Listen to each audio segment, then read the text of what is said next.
J.K. Rowling's Harry Potter and the Chamber of Secrets, Chapter 4 at Flourish and Blots. ப்ரிவெட் டிரைவில் இருந்ததை ஒப்பிட்டா பரோல வாழ்க்கை முற்றிலும் வேறு மாதிரி இருந்தது. டர்ஸ்லிஸை பொறுத்தவரை எப்பவுமே எல்லாமே ஒழுங்காக நேர்த்தியாக இருக்கிறத தான் விரும்புவாங்க. ஆனால் வீஸ்லிஸ் வீடு முழுக்க வினோதமான எதிர்பாராத விஷயங்களாக நிரம்பி வழிஞ்சுக்கிட்டு இருந்தது. கிச்சன் அலமாரியை ஒட்டி இருந்த கண்ணாடியில் தன்னோட உருவத்தை முதல் தடவை பார்த்தப்போ அது பயங்கர சத்தமா டக் யோர் ஷர்ட் இன் அழுக்கு பையா அப்படின்னு கத்துனதை கேட்டு ஹாரிக்கு தூக்கி வாரி போட்டுச்சு. என்னடா எல்லாமே ரொம்ப அமைதியா இருக்கே அப்படின்னு யோசிக்கிறப்பெல்லாம் மாடியில் இருக்க ஆவிகள் ஊழ விடுறது, பைப்பை தூக்கி எறியறதுன்னு ஆரம்பிச்சிடுதுங்க. ஃப்ரெட் அண்ட் ஜார்ஜோட பெட்ரூம்ல இருந்து அப்பப்ப வர சின்ன சின்ன வெடிக்கிற சத்தமெல்லாம் ரொம்ப சகஜமான விஷயமா கருதப்பட்டுச்சு. ரானோட வீட்டில் ஹாரிக்கு இயல்புக்கு மாறா தோணுனது பேசுகிற கண்ணாடியோ இல்லை ஓசை எழுப்புற பூதங்களோ இல்லை. மாறா இங்கே இருக்கிற எல்லாருக்குமே அவனை பிடிச்சிருந்தது தான். மிஸ்ஸஸ் வீஸ்லி ஹாரியோட சாக்ஸ் இருந்த நிலைமையை பார்த்து ரொம்ப அக்கறையாக வருத்தப்படுறாங்க. ஒவ்வொரு தடவை சாப்பிட்றப்பவும் 4வது தடவையாக சாப்பாடு வாங்கிக்க சொல்லி அவனை வற்புறுத்துறாங்க. மிஸ்டர் வீஸ்லிக்கு டின்னர் டேபிளில் ஹாரி பக்கத்தில் உட்காந்து மக்கிள்ஸ் கூட வாழ்க்கை எப்படி இருக்கும்னு கேள்வி மேலே கேள்வியாக கேட்குறதுல அலாதியான விருப்பம். அது மட்டும் இல்லாமல் ப்ளக் பாயிண்ட்ஸு, போஸ்டல் சர்வீஸ்லாம் எப்படி வேலை பார்க்கும்னு அவனை விளக்கி சொல்லி கேட்டு தெரிஞ்சுக்கிறாரு. ஒரு தடவை ஹாரி டெலிஃபோன் யூஸ் பண்ணுறதை பற்றி பேசிக்கிட்டு இருந்தப்போ ஃபேசினேட்டிங், மக்கிள்ஸ் மேஜிக் இல்லாமல் வாழ்கிறதுக்கு எவ்வளோ அற்புதமான விஷயங்களெல்லாம் கண்டுபிடிச்சிருக்காங்க அப்படின்னு வியந்து சொன்னார். ஹாரி பரோவுக்கு வந்து ஒரு வாரத்துக்கு அப்புறமா பளிச்சுன்னு ஒரு காலை பொழுதுல ஹாக்வர்ட்ஸ்லேருந்து அவனுக்கு கடிதம் வந்தது. காலை சாப்பாடுக்காக அவனும் ரானும் கிளம்பி கீழே போனப்போ ஏற்கனவே மிஸ்டர் அண்ட் மிஸ்ஸஸ் வீஸ்லியும் ஜின்னியும் கிச்சன் டேபிளில் உட்காந்துருந்தாங்க. ஜின்னி ஹாரியை பார்த்த மறு நிமிஷமே கஞ்சி இருந்த தன்னோட பவுலை பெரிய சத்தத்தோட தெரியாதனமாக தரையில் தள்ளி விட்டுட்டா. அவள் இருக்கிற இடத்துக்கு ஹாரி வந்தாலே அவள் எதையாவது பிடிச்சி இடித்து தள்ளி விடுறது வாடிக்கையாக போயிடுச்சு. டேபிளுக்கு கீழே குனிஞ்சு தன்னோட பவுலை எடுத்துட்டு அவன் நிமிர்ந்தப்போ அந்தி நேர சூரியனை போல அவளோட முகம் பிரகாசிச்சது. அதை கவனிக்காதது போலவே ஹாரி டேபிளில் உட்காந்து மிஸ்ஸஸ் வீஸ்லி கொடுத்த டோஸ்ட்டை சாப்பிட ஆரம்பித்தான். ஸ்கூல்ல இருந்து லெட்டர்ஸ் வந்திருக்கு அப்படின்னு சொன்னபடியே மிஸ்டர் வீஸ்லி ஹாரிக்கும் ரானுக்கும் பச்சை இங்கில் எழுதப்பட்ட மஞ்சள் நிற காகித உரைகளை கொடுத்தாரு. டம்பிள்டோருக்கு நீ இங்கே தான் இருக்கன்னு ஏற்கனவே தெரிஞ்சிருக்கு ஹாரி, அந்த மனுஷனுக்கு தெரியாததே கிடையாது. இன்னும் அவங்க பைஜாமாஸ்ல இருந்து மாறாம சோம்பல் முறிச்சபடியே வந்த ஃப்ரெட் அண்ட் ஜார்ஜ் கிட்ட உங்களுக்கும் கூட லெட்டர்ஸ் வந்திருக்கு அப்படின்னு சொன்னாரு. அடுத்த சில நிமிஷங்கள் எல்லாரும் அவங்களோட லெட்டர்ஸை அமைதியாக படிச்சாங்க. வழக்கம் போல செப்டம்பர் 1 அன்னைக்கு கிங்ஸ் கிராஸ் ஸ்டேஷன்ல இருந்து ஹாக்வர்ட்ஸ் எக்ஸ்பிரஸை பிடிக்க சொல்லி போட்டிருக்குன்னு ஹாரி சொன்னான். கூடவே வர வருஷத்துக்கான புக்ஸோட லிஸ்ட்டும் அந்த லெட்டரில் இருந்தது. Second year students will require the standard books of spells grade 2 by Miranda Goshawk. அதை தவிர மீதி அத்தனை புக்கும் கில்டராய் லாக்ஹார்ட்டோட புக்காகவே இருந்தது. ஃப்ரெட் அவனோட லிஸ்ட்டை முழுசாக படித்து பார்த்துட்டு ஹாரியோடதை எட்டி பார்த்தான். உன்னோடதுலையும் முழுசாக லாக்ஹார்ட்டோட புக்ஸ் தானா? புதுசாக வர டிஃபென்ஸ் அகேன்ஸ்ட் டார்க்கா டீச்சர் அவரோட ஃபேனாக இருப்பாங்க போல. நான் அடித்து சொல்கிறேன், அவங்க ஒரு விட்சா தான் இருக்கணும். அதை சொல்லி முடிச்ச அடுத்த நிமிஷமே ஃப்ரெட் அவங்க அம்மாவை ஒரு தடவை நிமிந்து பார்த்துட்டு அப்புறம் சட்டுன்னு கீழே குனிஞ்சு மும்மரமாக அவனோட சாப்பாடை சாப்பிட ஆரம்பிச்சிட்டான். இதெல்லாம் நிச்சயமா விலை குறைச்சலா இருக்காது அப்படின்னு அவங்க அம்மா அப்பாவை பார்த்தபடியே ஜார்ஜ் சொன்னான். லாக்ஹார்ட்டோட புக்ஸ் எல்லாம் பொதுவாகவே விலை ஜாஸ்தி தான், பரவாயில்ல நம்ம சமாளிச்சிடலாம் அப்படின்னு சொன்ன மிஸ்ஸஸ் வீஸ்லியோட முகத்தில் ஆனால் கவலை தெரிஞ்சது. அநேகமாக ஜின்னியோட திங்ஸ் எல்லாமே செகண்ட் ஹேண்டில் வாங்கிடலான்னு நினைக்கிறேன். ஓ, இந்த வருஷம் நீ ஹாக்வர்ட்ஸ் வரியா அப்படின்னு ஹாரி ஜின்னியை பார்த்து கேட்டான். அவ கண்ணம் தொடங்கி தன்னோட சிவந்த முடியோட வேர் வரை மேலும் சிவந்து போக தலையாட்டினா. அதே நேரம் சாப்பாடு இருந்த ஒரு பாத்திரத்துல தன்னோட கை முட்டியை இடிச்சுக்கிட்டா. நல்ல வேலையா ஹாரியை தவிர யாரும் அதை பார்க்கல. ஏன்னா சரியா அந்த நேரம் பார்த்து ரானோட மூத்த அண்ணன் பர்சி உள்ள வந்தான்.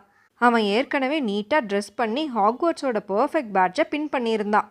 மார்னிங் ஆல் அப்படின்னு பர்சி ரொம்ப உற்சாகமாக சொல்லிட்டு வாட் அ லவ்லி டே அப்படின்னு சொன்னபடியே காலியாக இருந்த ஒரே சேரில் உட்காந்த கையோட குதிச்சு எழுந்தான்.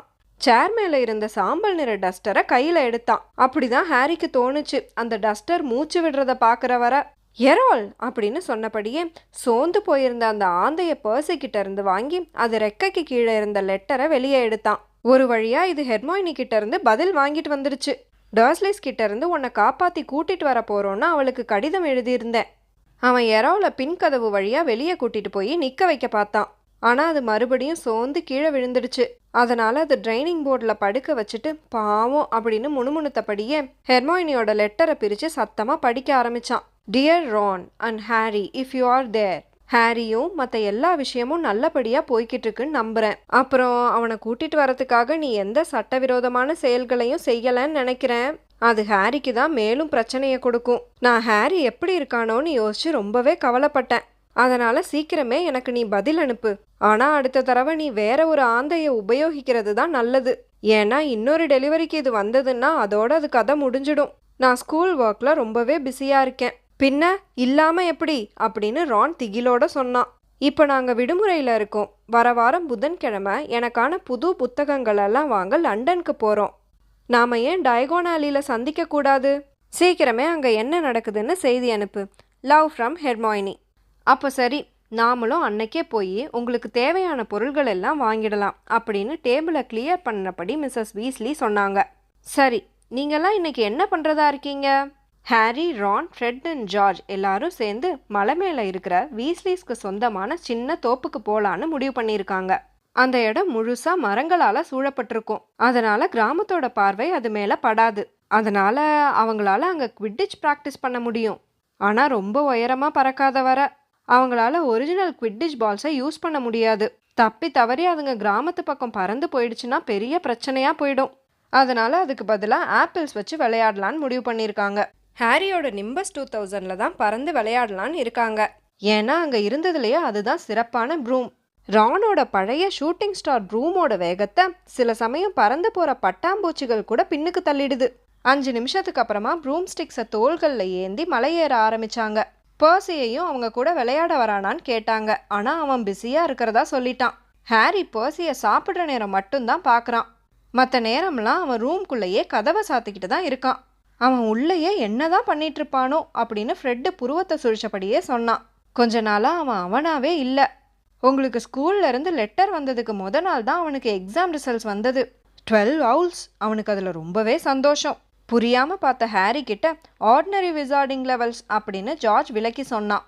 இவனுக்கு முன்னாடி பில்லும் 12 வாங்கியிருக்கான். நாம மட்டும் கொஞ்சம் அசந்தா இந்த வீட்டில் இன்னொரு ஹெட் பாய் வந்துடுவான் போல. அப்படி ஒரு அவமானத்தை என்னால் தாங்கிக்கவே முடியாது. பில் தான் வீஸ்லி பிரதர்ஸோட மூத்த அண்ணன். அவனும் அவனோட அடுத்த சகோதரன் சார்லியும் ஹாக்வர்ட்ஸில் படித்து முடிச்சு கிளம்பிட்டாங்க. ஹாரி அவங்க 2 பேரையுமே சந்திச்சதில்லை.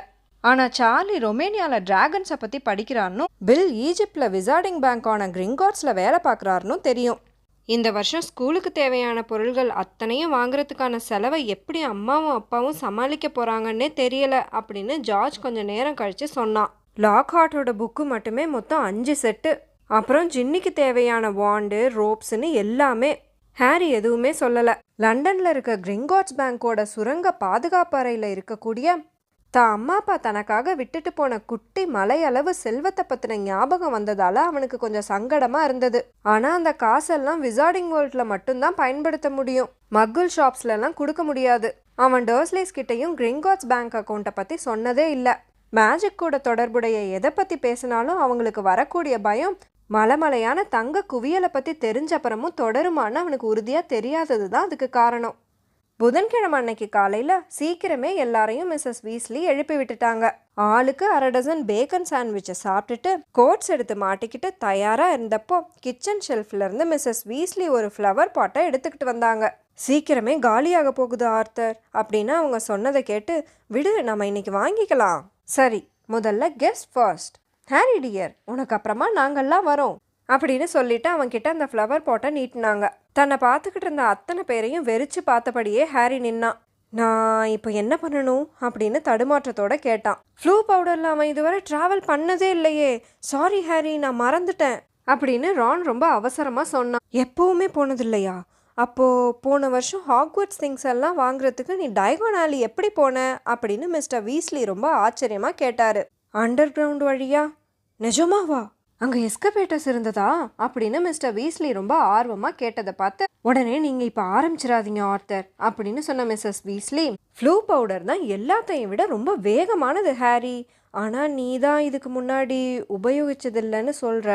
அதெல்லாம் ஒன்றும் பிரச்சனை இல்லைம்மா, அவன் தெரிஞ்சுப்பான். ஹாரி, நீ எங்களை முதல்ல பாரு அப்படின்னு சொன்னான் ஃப்ரெட். அவன் அந்த ஃப்ளவர் பாட்டிலேருந்து ஒரு சிட்டிகை கிளிட்டரிங் பவுடர் எடுத்துக்கிட்டு நெருப்பு மூட்டுற இடத்துக்கிட்ட போய் நெருப்பு மேலே அந்த பவுடரை தூவினான். உரத்த சத்தத்தோட ஃப்ரெட்டை தாண்டி மேலே உயரமாக மரகத பச்சை நிறத்தில் நெருப்பு கொழுந்து விட்டு எரிய ஆரம்பித்ததும் அவன் அதுக்குள்ளே நடந்து போனான். டைகான் ஆலி அப்படின்னு சத்தமாக கத்துன கையோட அவன் மறைஞ்சு காணாமல் போயிட்டான். வார்த்தைகளை ரொம்ப தெளிவாக சொல்லணும் ஹாரி அப்படின்னு மிஸ்ஸஸ் வீஸ்லி அவன்கிட்ட சொல்லிக்கிட்டு இருந்தப்போ ஜார்ஜ் அந்த ஃப்ளவர் பாட்டில் இருந்து பவுடர் எடுத்துக்கிட்டு நீ சரியான கிரேட்க்கு வந்துடுவேன்னு நம்புகிறேன். சரியான என்ன அப்படின்னு ஹாரி பதட்டமாக கேட்டுக்கிட்டு இருந்தப்பவே நெருப்போட உரத்த சத்தத்துக்கு நடுவில் ஜார்ஜ் கண் பார்வையிலேருந்து மறைஞ்சு போயிட்டான். ஏகப்பட்ட மோசமான மந்திர நெருப்புகள்லாம் இருக்கு தெரியுமா, ஆனால் நீ வார்த்தைகளை சரியாக சொல்லிட்டன்னா அதெல்லாம் அவன் சரியாக போயிடுவான் மாலி, நீ நசங்காத அப்படின்னு சொன்ன மிஸ்டர் வீஸ்லி ஃப்ளூ பவுடரை எடுத்துக்க சொல்லி அவன்கிட்ட பாட்டை நீட்டினாரு. ஆனால் ஒருவேளை அவன் தொலைஞ்சு போயிட்டான்னா அவனோட ஆண்டன் அங்கிள் கிட்ட நம்ம என்னென்னு சொல்கிறது? அவங்க அதெல்லாம் கண்டுக்கவே மாட்டாங்க, நீங்கள் கவலைப்படாதீங்க. சிம்னிக்குள்ளே போய் நான் தொலைஞ்சு போயிட்டேன்ற விஷயம் தெரிஞ்சா டட்லி அதை பிரில்லியன் ஜோக்குன்னு நினச்சி பயங்கரமாக சிரிப்பான். அதை பற்றியெல்லாம் நீங்கள் கவலையே பட தேவையில்லை. ஓகே, ஆல்ரைட், நீ ஆர்த்தருக்கு அப்புறமா போ அப்படின்னு மிஸ்ஸஸ் வீஸ்லி சொன்னாங்க. ஆனால் இப்போ நீ அந்த நெருப்புக்குள்ளே போன உடனேயே நீ எங்கே போகிறங்கிறத தெளிவாக சொல்லணும். மொட்டியெல்லாம் நல்லா மடக்கி வச்சுக்கோ அப்படின்னு ரான் அட்வைஸ் பண்ணான். கண்ணையும் இறுக்கமாக மூடிக்கோ அப்படின்னாங்க மிஸ்ஸஸ் வீஸ்லி. நீ பதட்டமாகாமல் இரு, இல்லைன்னா தப்பான ஃபயர் பிளேஸ்க்கு போனாலும் போயிடுவ அப்படின்னு ரான் சொல்லிக்கிட்டு இருந்தப்போ, ஆனால் பயத்தில் நீ சீக்கிரமே வெளியில் வந்துடாத, ஃப்ரெட்டையும் ஜார்ஜையும் பார்க்குற வர அங்கேயே காத்துரு. அத்தனை விஷயங்களையும் மனசில் வச்சுக்க பெரிய பிரயத்தனப்பட்டபடியே ஹாரி ஒரு பிஞ்ச் ஃப்ளூ பவுடரை எடுத்துக்கிட்டு ஃபயர் பிளேஸோட முனையில் போய் நின்னான். ஒரு நீண்ட பெருமூச்சுக்கு அப்புறமா பொடியை நெருப்பு மேலே தூவிட்டு முன்னோக்கி நடந்தான். அந்த நெருப்பு ஒரு வெப்பக்காற்று மாதிரி இதமாக இருந்தது. எதேச்சையா வாயை திறந்ததும் ஏகப்பட்ட சாம்பல் அவன் வாய்க்குள்ளே போயிடுச்சு. தி டைகான் ஆலி அப்படின்னு இருமுனபடியே சொன்னான்.